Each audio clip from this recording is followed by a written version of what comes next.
And we're starting Parshas Vayikra, 544 and 545, if you want to follow. It begins very differently than usually. Usually we start with, what's the fourth word? Vayadaber Hashem, right? Usually Parshas begin that way, or sentences begin that way. And this time it begins Vayikra al Moshe, that Hashem calls out to Moshe, Vayadaber Hashem, and Hashem says to him in the Ol Moed, and then it says what he says, right? But everybody wonders about this beginning with the word Vayikra, right? He calls out to him. Also, if you notice, the first word Vayikra, the aleph at the end of the word is smaller than the rest of the word. Yeah. And that's true in the Torah itself, and it's on purpose. It's telling you, that little asterisk is telling you aleph is zeira, which means small aleph. That purposely, when Moshe wrote the Torah, he wrote a small aleph. He didn't write the aleph the same size as everything else. And whenever something's different, there's a reason for it. So the commentaries all ask why. Rashi says it as well, as to why. And it says that Moshe, in his humility, his modesty, felt that he did not want to be put in the Torah as having a extraordinary relationship with God. He wanted that he has the same relationship with God as everybody else. That he was, even though he might have been extraordinary, he knew who he was, but he was a regular person. And therefore, if we look in the Torah, we have an occasion where God speaks to Bilam, who was not a good guy, and it says Vayikra. It says that God happened across Bilam. In other words, God didn't plan to talk to Bilam. It happened to be, ran into him, so to speak. In other words, it's showing you a lack of formality, a lack of importance, that God is speaking to Bilam just because he happens to be here. If he wasn't here, he wouldn't speak to him, right? But by saying with Moshe, by saying Vayikra instead of Vayikar, it's a different word. And there it means he calls. That means he specifically is looking for Moshe. And therefore he's calling out to Moshe. Therefore, that saying that Moshe is significant. So Moshe says, I don't want to have the aleph here. I would like to be mentioned here just like you speak to Bilam. Even though Bilam's a bad guy, I'm not a bad guy. Moshe knew who he was. I want the Torah to relate that every human being is the same. It's just we work on ourselves and we try to help be better people, but we're the same. But God doesn't allow it. He wouldn't let him. He said, no, I'm in charge here, and I do not speak to you the same way I speak to Bilam. And people need to know that because of who you have become, you are spoken to in a special way. But out of modesty, Moshe could not get himself to write it like the rest of the word. So he wrote the aleph small, so that we would ask, why is the aleph small? So we would know this, so that what Moshe's intention was, even though God vetoed him. Now, of course, God had to allow him to put the small aleph in, right? But the question comes up that if we have an understanding that having the aleph normal size would teach us more, we would learn a lot. In other words, every letter, every word, every sentence, every positioning of things in the Torah all have meaning. So by having Vayikra in the normal way, it's just like any other word, so we would learn many things from it. By virtue of the fact that he writes it with the small aleph, we learn about the small aleph, right? So some of the commentaries seem to think that if he hadn't have done this, we would learn more from this section of the Torah. And therefore, why would Moshe do that? Why would Moshe, out of his humility, make it so that we should learn less out of this section? And their answer is that while God vetoed Moshe from conveying the message that he should be treated just like everyone else, nevertheless, humility is such a thing that it was worthwhile for Moshe to be able to be a humble person. If that's what he felt he needed to keep himself as a humble person, then it's worth his while to even make the letter small, even if it means that there's a detriment to us. It's not as good as it could have been. But the idea was that Moshe wanted, it was important to Moshe. It's almost as if Moshe felt, if God singles me out in the Torah as being special while the other people are not, then it will affect my humility as to how I look at myself. So therefore, in order to keep my humility, I want to write the aleph small. God allowed him to do that because his humility took precedence over all of the people learning something. That was important, and that we should learn instead about his humility. Right? So here we see that even though God didn't want to send the wrong message, there is a correct message in the same words. So that is an important point.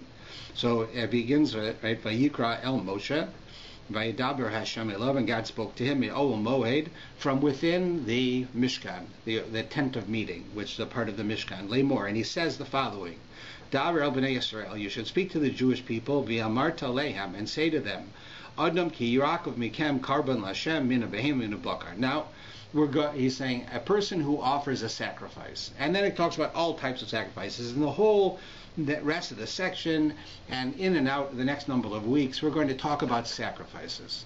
Now, we have to get a basic understanding first of what this is. When we talk about sacrifices, what does that mean? Right? I think in general, most people have a misunderstanding as to what a sacrifice is.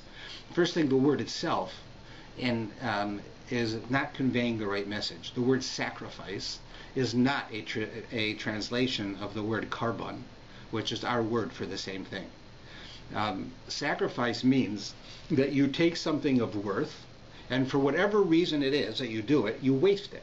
You are sacrificing it, right? I have an animal. I'm going to kill the animal and burn it up for a specific reason, because I want to show God I love him, and he's more important to me than the animal. And even though the animal is worth $1,000 to me, I'm going to show God by killing the animal and burning it up. Right? So there's such a concept of sacrifice, but that's not our idea. That's not the Jewish concept of sacrifice. That's why the word sacrifice is wrong for us. Our Hebrew word is karban, which the root word is karev, which means to bring close. That this object, God made it possible for us to draw close to him by using this object. This object can assist us metaphysically and philosophically and literally. It can help us get closer to God. If, let's say, we do something wrong. God says, I want you to keep Shabbos, and I didn't keep Shabbos, right? So depending on how it happened, I'd have to give a sacrifice. Right? The sacrifice is a vehicle to assist me to atone for what I've done, to fulfill my promise not to do it again, and to be forgiven by God and go back to be close to God again in the way that I was close to him before. Right? So that's why the word is karev, to be close, to bring close. And in fact, not only is it that the meaning of a sacrifice is different, but the actual way that it's done is different. In both cases, you take an animal and you kill it. But in the case of the traditional sacrifice outside of the Jewish world, you waste it. You burn it on the altar until it's ashes. In our case, you cook it and you eat it. And the Kohen eats it. And sometimes your friends eat it. And sometimes your family eats it. Sometimes a group eats it. But whatever it is, it's not wasted. And the actual food, the meat that comes from this animal, is done in a very holy manner, in a holy place, in the temple, by the Kohen, with the goal of bringing you close to God. And therefore, just eating the food itself has an effect on us. And we don't waste it. We use it. Right? We don't waste it. We don't just throw it away. And so it's a very, very different concept than it is in what we have, the outside literature, the world literature on sacrifices. Right? In their case, it's almost like a very pagan idea. I'm bribing God. I have a cow. I'm going to kill the cow and burn it up for God. I'm bribing him to do what I want him to do. Right? They used to take a woman, right, kill her, burn her up for God.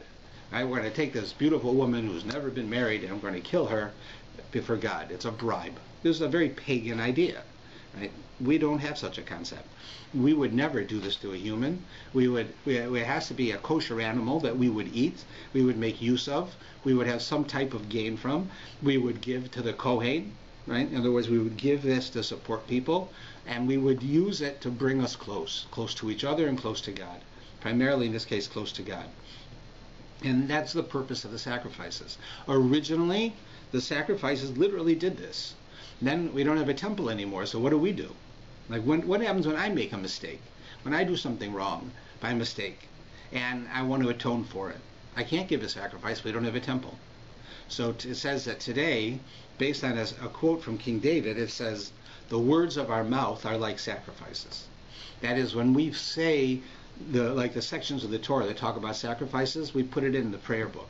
when we say those prayers, we say those sections, it's as if we offered sacrifices. Right? It's as if. It's not that we did offer sacrifices, we didn't.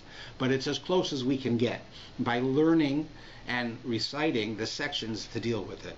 Now this in of itself is a strange idea, because even though it's the best we can do, and if I would say to you, this fellow here has to put on tefillin, but he doesn't have tefillin. All right, he doesn't have tefillin, so let him learn the section of the Torah about tefillin. It'll be like he put on tefillin. But it's not true. Nobody says that.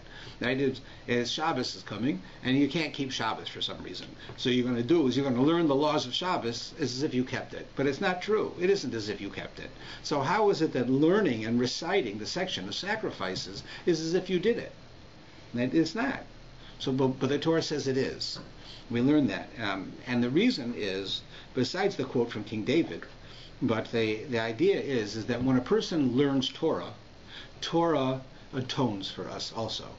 Torah has the ability to bring us close to God. The knowledge of Torah, the words of Torah, the amalgamation into our psyche and into ourselves of Torah helps bring us close to God and to each other. But in this case, we're talking about to God. It brings us close to God, just like sacrifices do. So therefore, in the case of a sacrifice, we can become closer to God by learning the section. By other parts of mitzvahs, we don't become close by learning. We don't fulfill anything by learning. You can't learn the laws of tefillin and then say you put on tefillin. It doesn't work that way, right? You can't learn the laws of matzah and say you ate matzah on Passover. It doesn't work that way. But only with sacrifices it does. So today, the way we fulfill sacrifices is by learning and reciting the sections about the sacrifices. That's the closest we can get. Originally, you had every day a morning sacrifice known as the shacharit, which we have a service now called the shacharit service. Every day they would have a sacrifice called the mincha sacrifice that was offered just before sunset. We have a mincha service. We have they had what they called a Thanksgiving sacrifice. If you were sick and you got better, or God made a miracle for you, you were on a boat and the boat sank and you lived. Right? Today, if you had a bad car accident, God forbid, and you lived and you were fine, God did a miracle for you. He saved you. Right? Therefore, you offer a Thanksgiving sacrifice. We don't have such a thing. So you recite the section of the prayers. It's in the prayer book. Right? We say Mizmor L'Soda. That's the soda means Todah. Thank you. We're thanking God. This sacrifice was done for that purpose. So therefore, we have that in there. We have all types of sacrifices that we can relate to today based on our lives to the best of our ability, even though we don't necessarily have sacrifices anymore. We hope that most opinions say that in the next temple we'll have sacrifices again. Not everybody agrees with that, but most people do, that God will bring back the idea of the sacrifices, that we do either personal sacrifices or communal sacrifices, both. But we'll wait and see.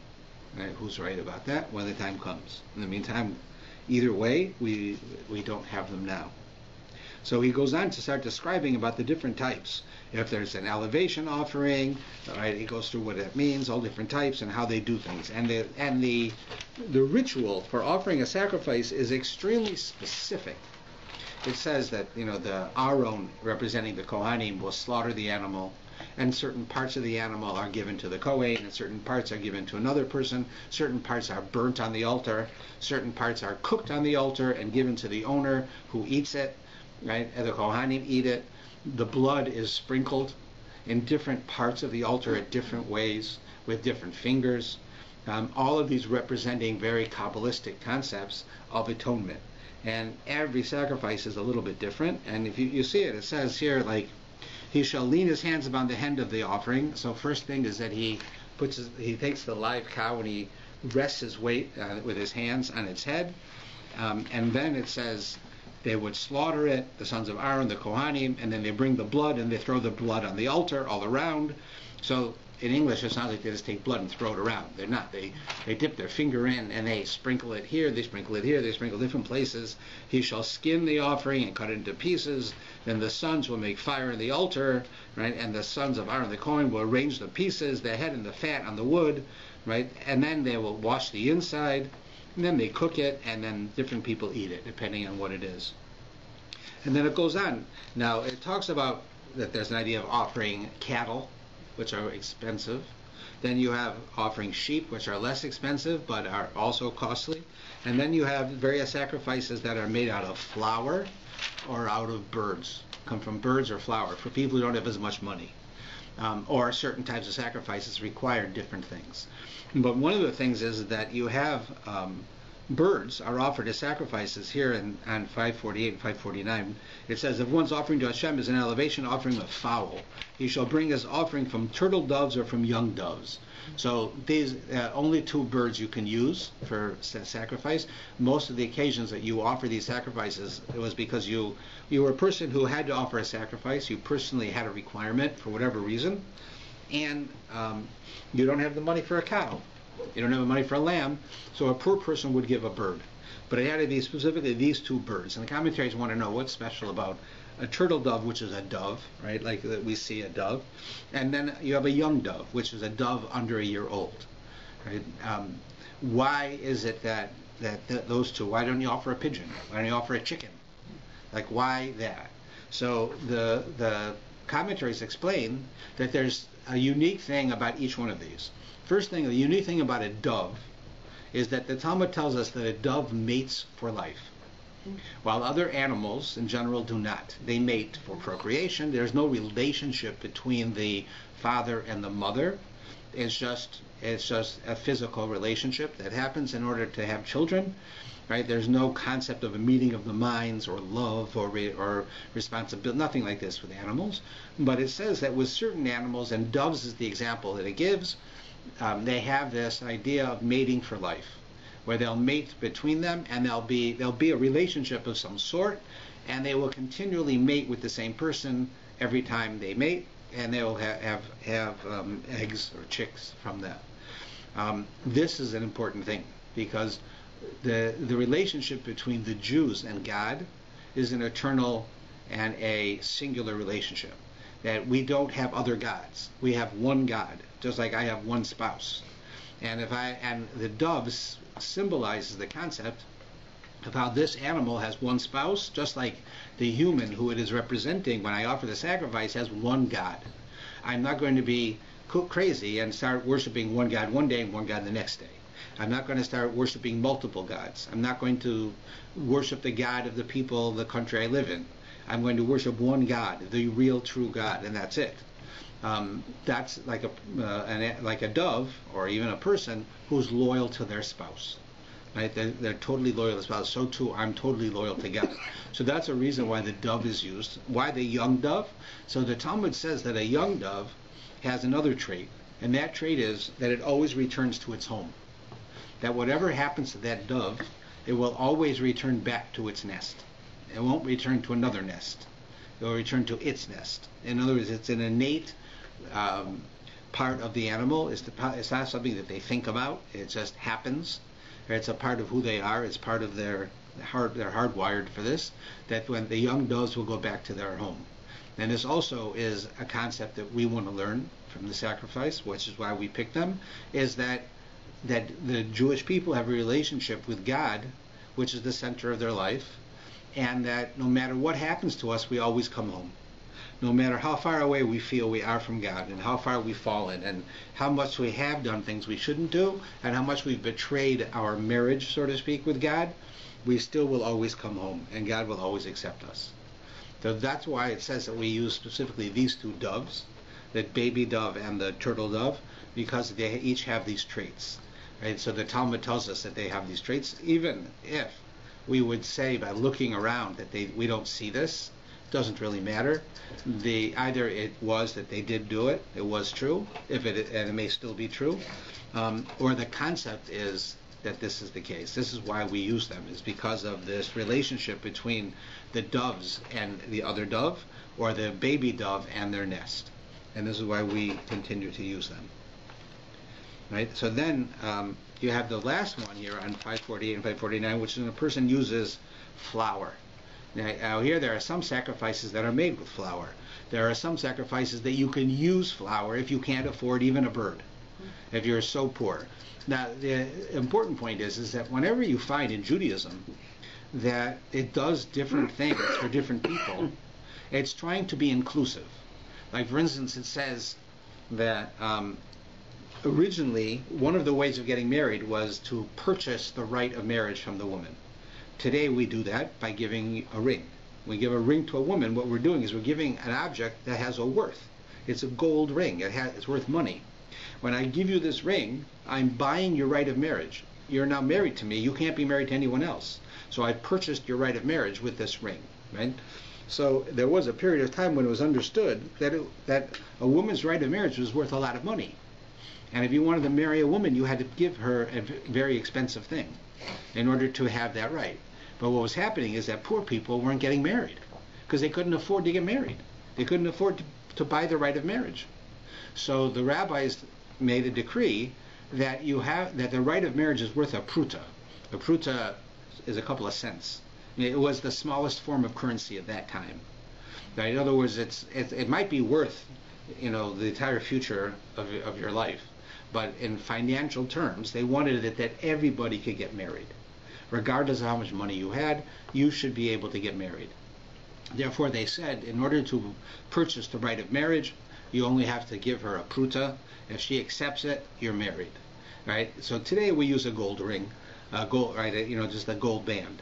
But theoretically, you could do that. Right?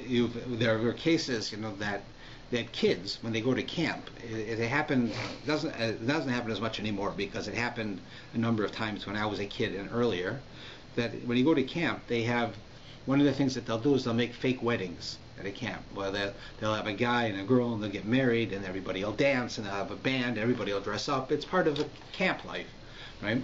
The problem is that very often they actually got married. They didn't realize they thought they were playing around. But they're both adults, they're both over 13. And the guy gives her a ring, and he might not really mean it, but he's giving her a ring, and he's saying to her, I'm marrying you with this ring. And he knows what he's doing, right? Even if in his mind he's play acting, he's doing the ritual. And she's accepting the ring, which if they're really married, which means then they have to get divorced. They have to have a get. And that she now can't marry a Kohen, because she's a divorced woman. I mean, it's a very serious problem. And like I said, it's really, I don't think it happens at all anymore because people know it's a problem. But when I was a kid, it did happen, where they would get married that way because it's very easy to get married. The rabbis wanted it that anyone should be able to get married. So when you start making it easy, of course, you can make mistakes, right? And so these things that happen. And you can imagine the situation. You got a 12-year-old girl goes away to camp, and she comes home and tells her parents that she's now a divorced woman, right? They're going to be pretty upset. They're going to, my 12-year-old girl goes to camp, she comes back a divorced woman, now she can't marry a Kohen. Now I have to start watching who she's going to date when she gets older because maybe she'll marry the wrong person. Right? It's a problem, right? People aren't happy about that. So just like weddings, where that anybody could get married, which I think is a very good idea, so too anyone should be able to offer a sacrifice, regardless of how much money you have. You shouldn't be a person who feels, I need to be a rich man in order to get married, and I need to be a rich man in order to give a sacrifice. That's not the idea of the Torah. The Torah wants every Jew to be able to do this. So it says, if you have the ability, use a cow. It's going to, no matter who you are, it's going to have an effect on you. Right? Today, a cow is worth probably $3,000 or something. To go take a cow and you can imagine the scene, right? Here, I have to give a sacrifice because I sinned. So I have to take this cow. Now, you have to walk. Back then they didn't drive for sure, but even today, you want to bring a cow to the temple, you have to walk with it. You can't drive it into the temple. You can't get a car into the old city like that. So you'd have to walk through it. Now everybody sees you walking with a cow, right? And they say, oh, look at this guy. He's such a dummy. He went and he did that sin, right? And it's humiliating. You have to walk with a cow through the whole city, and you go up on the temple with a cow, right? And then they offer this cow. Now it costs you thousands of dollars, this cow. And you're humiliated walking through the city. And then you're offering it as a sacrifice. You can understand that there's a lot behind it, right? Somebody who comes with a bit of flour, right? It's this much flour. That's all it is, a handful. It's not a lot of money. You put it in your pocket. Nobody sees. Right? But nevertheless, God wants that no matter who you are, you should be able to do this. you should be able to gain from this ritual. It shouldn't only be for the rich people, or it should not only be that rich people give money to poor people to be able to do this. Everyone should be able to do it. So that's why the Torah has cows, and then it has sheep, and then it has birds, and then it has flour. So sometimes it's specific. You have to offer a certain thing. But sometimes it's depending on your income, right? So that everyone should be able to do it. And then it goes on talking about different types of sacrifices, all the details of the sacrifices. And then on the bottom of 551, it talks about offering a sacrifice of chametz. Chametz, right, is like chametz on Pesach. It says, any meal offering that you offer to Hashem shall not be prepared leavened, for you shall not cause to go up in smoke from any leavening or fruit, honey, or fire offering to Hashem. So any sacrifice made out of meal, which means flour, that you're going to give should not be leavened. It has to be unleavened, right? And you can't put any fruit honey into it before you do it. In other words, you've got this flour, right? And they're going to make something out of it. They're not going to just throw the flour away. They're going to make something from it that you're going to eat. So you say, well, look, this is going to be a sacrifice. This is a special thing. I'm not going to just give flour. I can afford a little bit of honey, so I'll put some honey in, so it should taste good. It should be, everybody should feel the sweetness when you're giving a sacrifice. The Torah says you can't do that. So some commentaries say that you couldn't do it because when the non-Jews gave sacrifices and they used flour, they put honey in because they wanted it to be sweet for their God. Because remember, their gods were humans, just superhuman. So they wanted to like it, to eat their sacrifice, so they put honey in. And we can't emulate them. On a deeper sense, the idea is that we can't go and use. God wants us to use our creativity. He gave us creativity. He wants us to be unique. He wants us to change the world. He wants us to do things. But there are times we also have to learn the lesson that we have to be disciplined and follow a procedure. You go to a doctor, and the doctor says, take this medication twice a day for 10 days, you'll get better. You can't be creative and decide, I'm going to take this medication, one pill for 20 days, not 2 pills for 10 days, or I'm not going to take them all in one day and say I can just do it all at once, right? I can't do that, right? So then what is it then what is the message that it's saying to us is that there's a place for creativity. There's a requirement for it. You are a unique person. You have special gifts to give to the world. You can make the world a better place in a way that I can't. We all have that ability, and God wants you to use that ability. But there are times when He wants you to do what you're supposed to do, not use it. Don't think that you know better. So you think God says, I have to give a sacrifice, and it has to be this much flour, in this place, in this way, through the Kohen, and cooked in this manner, eaten in this manner. Well, you know what? I know better. That's not creative. That's the same old thing. Every day, the same thing. I'm going to bring one, and I'm going to add honey to it. And not just honey. I'm going to have special honey, date honey, bees honey, this kind of honey, orange honey, whatever. And the Torah says, no, there's a place for creativity, there's a place for discipline and uniformity. And we have to know that both are important. So the Torah here says you can't offer any extras within the sacrifice. It has to be exactly as told. Next, on 552 and 553, we talk about a very important thing. We talk about you shall salt your every meal offering with salt. Salt is actually used on every sacrifice. Right? Why? Like, what do you need salt for? It's not. Remember, salt in these days was a preservative. Just like we use refrigerators, back then they used salt. If you took a piece of meat then and you salted it, the meat would not spoil because you salted it, and you could then soak it afterwards, get the salt out of it, and eat the meat, even if it's been sitting outside for 2 weeks, because the salt does something to it and makes it so it's not a problem. That's really the basis of what salt does. Right? It helps us with that. Today we don't use it as a preservative, but in the ancient times it was. Right? Today it adds to our food. So what's the big deal? So very often we see the expression of salt being referred to as bris melech, the covenant of salt. you see God uses this expression that God makes a covenant of salt with the Jewish people. And on this basis, we know salt has a certain significance. And what is that? So there's a very interesting piece of the Talmud that's explained by the Vilna Gaon. And the Talmud says the following.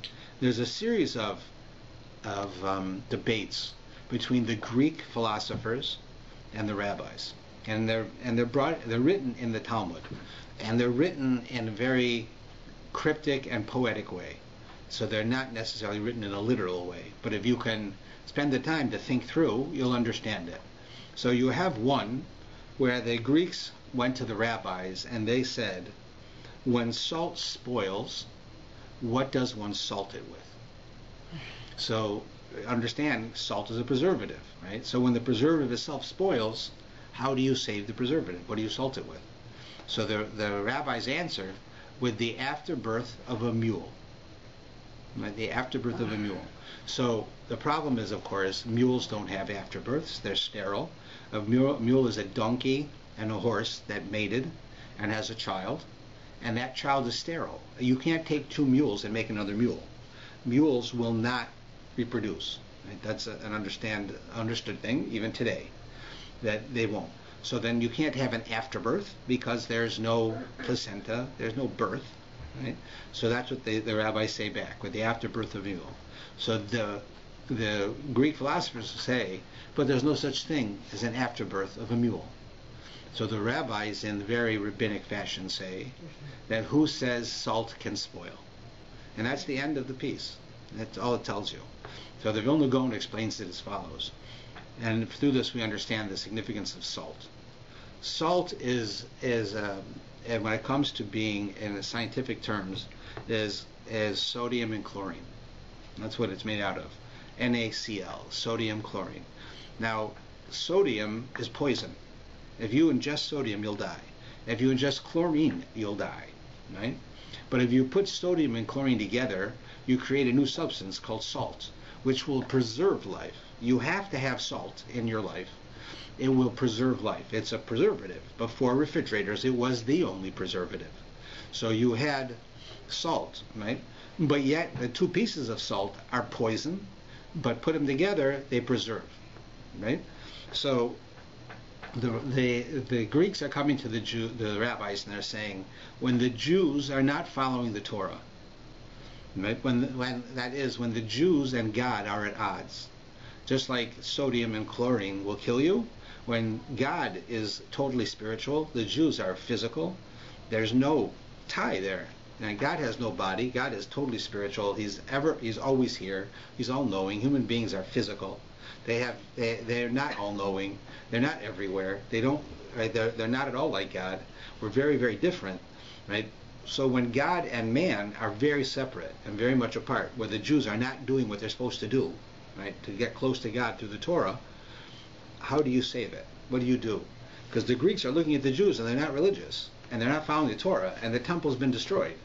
So they're saying, well, how do you your temple's destroyed, right? Salt has spoiled, right? Your relationship with God is over. You ruined it, right? So it's finished. So now, if the Jews and God are now at odds with each other, the promise that the Torah will save us, that Jews will always be here, is finished. It's gone. There's no more relationship. The Jews and God are divorced. Okay? We didn't do our job. That's what the Greeks are asking. Look around. You see, you're not doing. God says, you keep the Torah. This is my covenant. You keep the Torah. I'll take care of you. You're not keeping the Torah, so God's not taking care of you. So it's over. What are you going to do to fix it? Right? When salt spoils, how do you preserve it? So they said the afterbirth of a mule. Well, what's that? So a mule, as I said, is a donkey and a horse that mated. In rabbinic literature, a donkey and a horse are very specific animals. They have meaning. A donkey is very stubborn. It does what it wants to do when it wants to do it, no matter what you want. Therefore, the concept of a donkey in Jewish literature is sensuality. Right? It is wanting to feel good, feel like I want to feel. I want to feel good. I want to enjoy myself. I don't want to do work. I want to do what I want to do. That's feeling good. That's sensuality. Right? That's what a donkey is. Right? In fact, the Hebrew word for donkey is chamur. Chamur comes from chomer, which means physical. He's a representation of total physicality. He just schleps, right? But he doesn't do what you want always. He does what it wants. It's totally itself. What's a horse?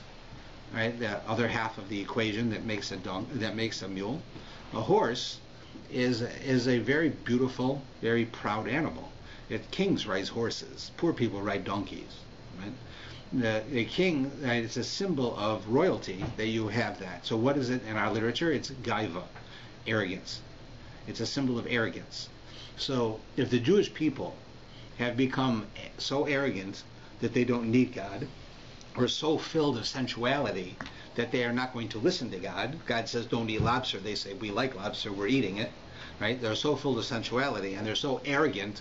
I don't need God. I'm a millionaire. I'm a self-made man. I don't need God. So they're arrogant. Bring them together. Right? Let them mate. And what comes out from them? So normally when you have things like that, nothing comes out from that. But in the case of the Jewish people, there is a birth. Something comes out. Right, that's the afterbirth of the mule.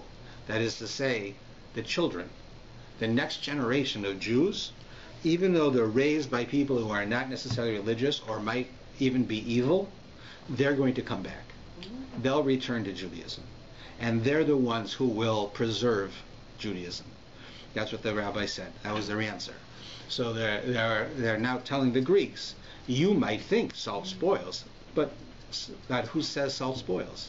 Right? In other words, what the rabbis are saying is the Jews aren't really horses and donkeys. They're not really so arrogant and so filled with desires that they can't do things. They think they are, but we know they're not. And how do we know? Because their children come back to Judaism. If their children come back to Judaism, then they can't really be a horse and a donkey. They can't really be so lost because they wouldn't have children at all. Right? So they have. And those children come back. And that's why the rabbis say, what do you mean? You say to me that, but donkeys can't have it, and mules can't have an afterbirth. Who says salt can spoil? Who says that this is ever going to happen? Because the Jews are always going to come back. They're always going to stay close to God. Right? That's going to happen. So salt symbolizes this idea, right, of the sodium and the chlorine, the two opposites coming together, creating a new entity. That's the whole idea behind it. That's what that Gemara is telling us. So when it talks here about every sacrifice should have with it salt, it's telling us that when a person gives a sacrifice, you have to give with it the idea that you have an agreement with God. We call it a bris or a covenant. That's just an old word for a business contract. We have a contract. We tell God, we're going to follow the Torah. God says, I'm going to take care of you. You're going to bring the world to completion. We're going to follow the Torah. And that's really that's the deal. So we have that deal. We have that arrangement with God. So every time we offer a sacrifice that I want to be close to God, I'm doing so with the understanding that I have this arrangement with God, that I'm going to fulfill the Torah, and I made a mistake. I didn't do the Torah. So now I'm coming to God for forgiveness so I can continue to try. And God will let me because of the covenant of salt. So we put salt with the sacrifice to remind us of that importance, of why salt is so special, so important to us, that we can't simply just ignore it, although we always have the salt with it.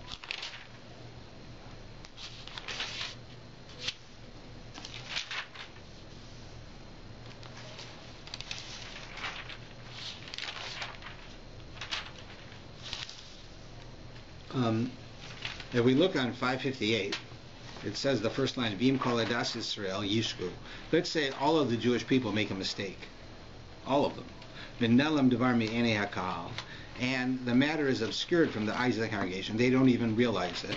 And they commit one from all the commandments of Hashem that may not be done, and they become guilty. When the sin regarding which they committed becomes known, the congregation shall offer a young bull as an offering, and they shall bring it before the tent of meeting. The elders of the assembly will lean their hands on the head of the bull, right, and someone will slaughter the bull. The anointed Kohen will bring part of it here, and they're going to do all these different things. So think about this. The Jewish people make a mistake, right? The nation makes a mistake. They think today is the day before Pesach when it's actually Pesach. The whole people, they made a mistake. So they have to offer a sacrifice. It's a mistake. It's not on purpose. It's a mistake. So it goes, and the first people that have to deal with it are the elders, that is the leaders of the Jewish people. But the leaders of the Jewish people didn't make the mistake. Everyone made the mistake, right? So why are they having to take more responsibility? And this is an important point, that when a person takes the role of leadership, there's a lot of positives to being a leader. There's also a lot of negatives. With authority comes responsibility. If you want to have the authority to try to lead people, if you want to try to be someone who takes a role where people are going to come to you and ask your opinion, and people are going to listen to what you say, you have to be very responsible. Right? You can't just simply, take the authority and then do whatever you want to do yourself. You have to live with a certain manner. You have to act with a certain mannerisms. You have to assume responsibility. And here we see this. Here, the leaders, right, they did not necessarily tell the people to do something wrong. It's not necessarily the leaders said today's Pesach when tomorrow's Pesach, or tomorrow's Pesach when today's Pesach. They didn't do that. The people, because it doesn't say that. For whatever reason, the people made a mistake, the leaders are in trouble. That's what it's telling you. Everybody has to offer their sacrifice, but the leaders have to come out and they have to make a public stand in front of everyone. Because part of leadership is assuming responsibility for the people you lead, and that you should feel for them. Now, this is a very important point. This is an argument that I regularly have philosophically with the medical world. The medical world, primarily the psychiatric world, says that when you get involved with counseling, with therapy, with trying to help people, you need, as the therapist, to distance yourself from the person, because otherwise you're going to go crazy. Every time a person comes, they're having a marital problem, they're having a problem with their children, they're having a health problem, one of their parents is sick, they're having money problems. If you actually start to feel for every one of these people, you're going to kill yourself. You can't do it. And you won't be able to think straight, and you won't be as helpful to them. Right? And I can understand the philosophy. Right? You have to distance yourself. Right? A surgeon can't be your best friend and then cut you open to help you. As soon as he's your best friend, he's going to hesitate to do what he needs to do, at the very least. Right? So we understand that. The same thing in psychiatrics and psychological work. It's the same thing. You have to distance yourself. I argue with that. I say, well, I understand their point, and one can't be totally engulfed. I believe that I'm not effective unless the person knows that I actually feel the pain they're feeling, that I actually feel for them. And the end result is often that the person who comes to me has to console me. I'll get more upset than they will. And I'm not extraordinary. This is not like that I'm something special. This is how I believe we're supposed to be. When somebody comes in, they're having marital problems, I feel like my brother's having marital problems, or my cousin, or my friend is having marital problems, and it bothers me. It makes me feel bad. I feel a responsibility to help them to the best of my ability. If somebody doesn't have a job, they don't have enough money, I immediately think, I've got to find a way to get the money. I don't make all that much money, so I can't keep writing checks to people every time. But I've got to. I feel like I want to. And I can't just say, well, I have nothing to do with them. I see you have a problem, and I know how you feel, and I'll try, and I'll see if I can send your resume to a few people. That's all well and good. But if somebody comes to talk to you, if they feel that you care and they feel that you feel their pain, they feel better. They feel better, right? Because there's somebody else. And therefore, that brings them one step closer to fixing what's wrong. Even if you can't get them a job, even if you can't give them the money they need, at least they know you're there with them. And that's, in many cases, more important than actually helping them. That's in my opinion. They tell me I'll get burnt out and I won't be able to continue doing it. They might be right. And I say it's not worth it to do it the other way. It's just not. I'm simplifying it, of course, and I'm making two ends. There's a lot of crossover, but I can understand it. So this idea, right, of feeling, that's what we're seeing here. Here you have the leaders. The leaders are responsible for the people, even if the leaders didn't do it. They're responsible, right? They have to assume responsibility for that the nation did something wrong, even if they told the nation the right day for Passover, and the nation did it the wrong day. they still aren't responsible. So this is an important point when it comes to our ability to assume responsibility, because now you think it's just a leader, or you think it's just with your family, but the fact is we have the same responsibility to every other Jew, to some extent to every other human, to realize that when they're in pain, they're having a problem, that we are responsible to help. We are responsible to help. Right? Not we like to help or we're being good guys. We're responsible, and if we we need to do that. That's what it's telling us here. It could be that everyone made a mistake and the leaders had nothing to do with it. Nevertheless, the leaders are responsible. They have to make a difference. That they do. And I think it's a very fundamental, important point. You have at the bottom of the page where the ruler sins. Right? You have a king. You have the head of the Jewish people. Right in verse 22.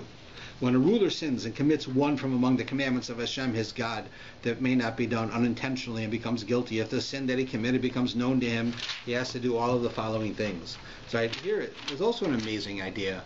If you study religions or history of other cultures, their leaders never sin. They never lose a war. Nothing bad ever happens to them. You read the history of the Romans. By the Romans, they never lost a war. The king always was handsome, did everything he wanted, and led the people in a wonderful way, and everybody loved them. Right? That's what the history books say. Their history books. It's not true. And the Torah tells us your leaders can make mistakes. Your leaders are human. Your leaders are fallible. Don't think differently. It's one thing to understand that the Torah that your leaders know is infallible. Torah is true. But people can be corrupted. They might not even know they're corrupted. They might not really be corrupted in the criminal sense. They're just not necessarily thinking straight. Right? It says that bribery blinds the eyes of the wise. And I say I don't have to worry about that because I'm not wise, so it doesn't blind my eyes. That's a joke. But the fact is that what does it mean? Bribery blinds the eyes of a wise. A wise person, right? A wise person should say, that's a bribe. I'm not going to listen to it. The fact is, as soon as you're involved, if it's a family member, someone you care about, if it's somebody gives a favor for you, you are going to act differently. No matter what you say, you will. You will act differently.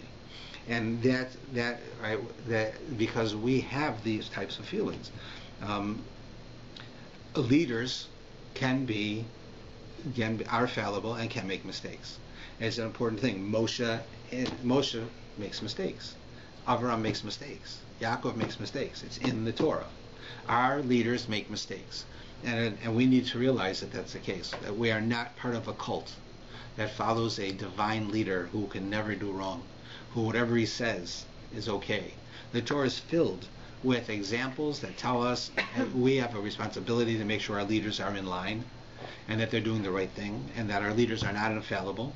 Our leaders can make mistakes and do make mistakes. It doesn't mean that you don't listen to them. It doesn't mean that they may not know better than I, but they are not infallible. Okay? There's a very big difference between us, other religions, and other philosophies. Okay? That's at the bottom of this page.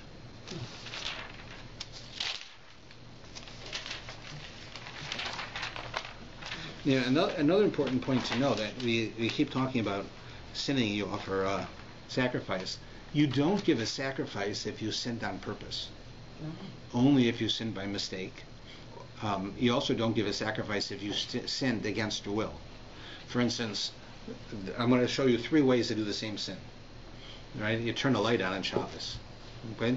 So I go and I decide it's dark in here, and I want to be able to see. But it's Shabbos. I'm not allowed to turn on the lights. I don't care. Too bad. No one's going to know. I'll turn the light on. So that's willfully and knowingly and maliciously rebelling against God and turning the light on Shabbos. That's on purpose. Okay?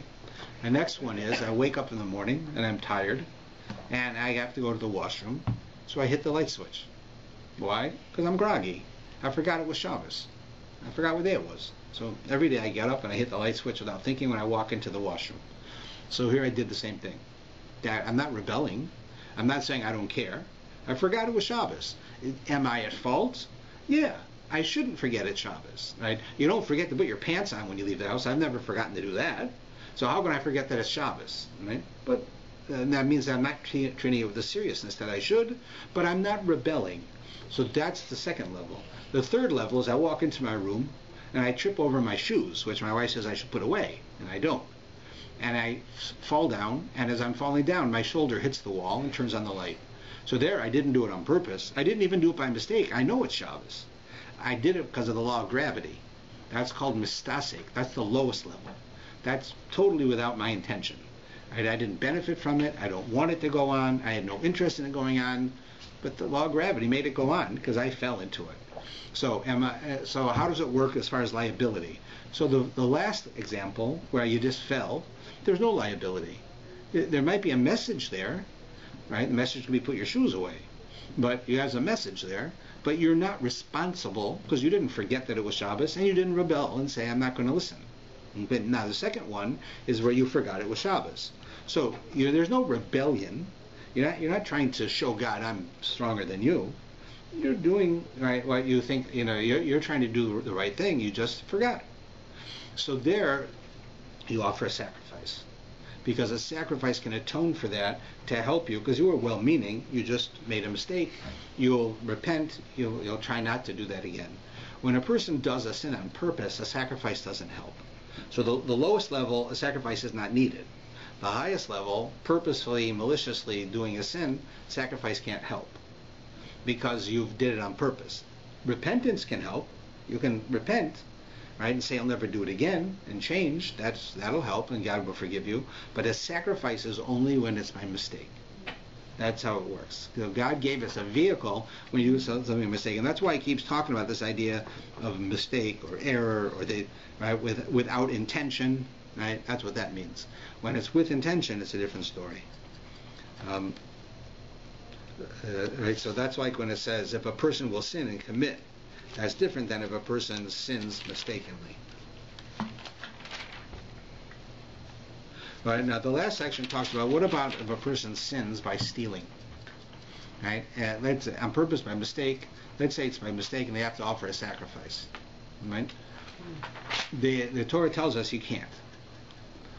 Because you can't. Well, a sacrifice brings you close to God. God says you can't become close to me until you make amends to the person you hurt.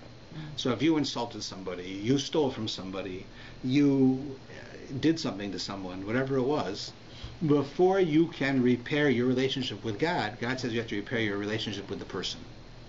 And until you do that, God won't let you repent to Him. So you can't do whatever it is that you need to do. So what He's saying is you can't steal and then say you're sorry and really mean it, but not do anything for that person you stole from. You have to return what you stole. And that person has to forgive you. Then come see me. And we know in general, although people, they don't think about it much, but it's much easier to get God to forgive you than people. You steal from somebody, you got that person to forgive you. Right? It's not so simple. You can pay them back and they still might not forgive you because you stole from them. Right? So to get them to forgive you takes action. Then after that, you can go to God for forgiveness. Sometimes people will never forgive you. Right? In such a case, it becomes their problem. There's a whole series of things we have to do to try to get someone to forgive us. Right? Most people think it means you have to ask them 3 times. That's not what the law means. The law says, when it says you have to go 3 times, it means you have to make 3 serious, different attempts to get someone to forgive you. Number 1 is, let's say, I'll give you an example. I ask them, forgive me. I think, okay, I did something wrong, but I paid you back. No, they won't do it. Okay? So now I have to think, what can I do? I know. I'm friends with this guy's brother. I go to the brother, I say, listen, can you do me a favor? Go talk to your brother for me. See if you can get him to forgive me. I paid him back. I'll never do it again. You know it. And he says, yeah, of course I know you won't. He goes to his brother. Maybe he'll accept it. Maybe he won't. If he doesn't, I got to try again.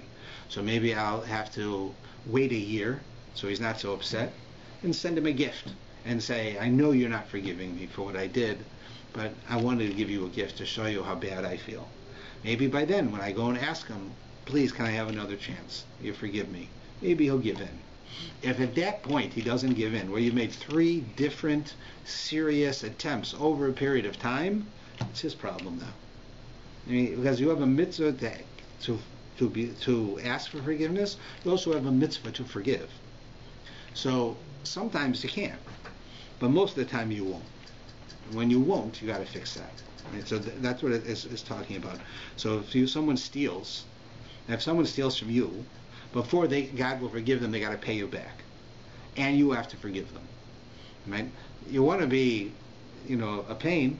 You don't forgive them, but it's not a very nice thing, because all you're doing is stopping that person from improving, from getting close to God again. Right? That doesn't help you. Right? It's not like he doesn't pay you back. He has to pay you back, and then ask you to forgive him. Like, you're not going to steal my entire life savings and then come to me and ask me to forgive you and not give me my money back. Right? I'm not going to do it. I said, no, give me my money back, and then we'll talk about forgiving you. Right? But in the meantime, you have to fix it.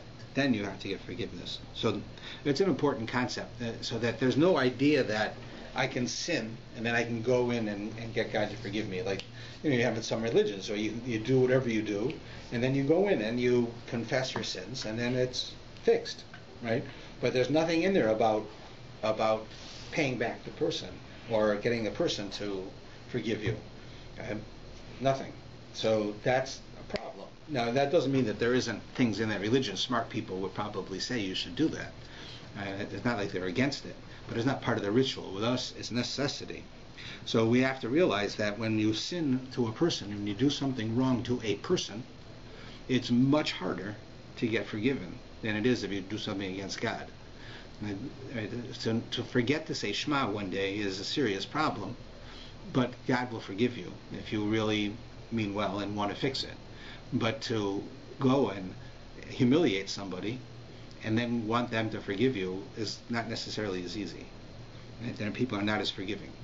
So it's an important point. Right? So we need to keep all those in mind when we go for forgiveness. So that's our introduction to Vayikra, to the book of Vayikra. The next number of weeks we're going to be talking about every kind of sacrifice under the sun, and why and where and how it's done.